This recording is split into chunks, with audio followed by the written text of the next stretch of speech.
কিন্তু সে বুঝতেছে না এই কান্নাকাটি হচ্ছে কেন।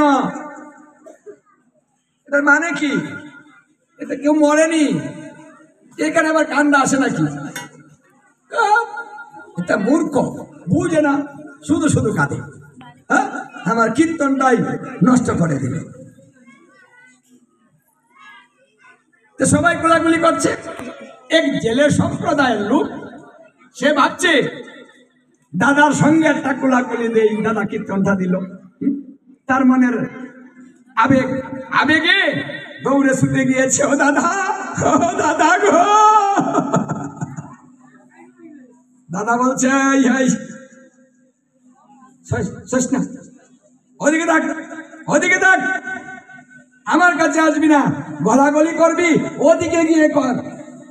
আমার এখানে কি মানে? আমাকে কিন্তু ধরবি না। হ্যাঁ, যত সব। ওই ব্যক্তি তো ভাবের গলে, ওর কথা আর কে শুনি, তার মতো সে যাচ্ছে। এখন প্রফেসরে চিন্তা করে দেখে, এত আমার ধৈর্যই ভালাইব, যে ভাব দেখা যায় আমার ছাড়বো না, আমার মান সম্মান তো যাইব আজকে।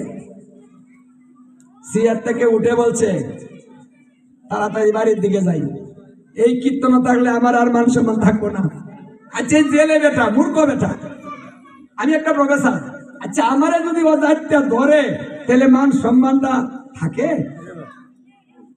হ্যাঁ, আগে যদি জানতাম কীর্তন দিতাম না, এখন মান সম্মান নিয়ে টানাটানি।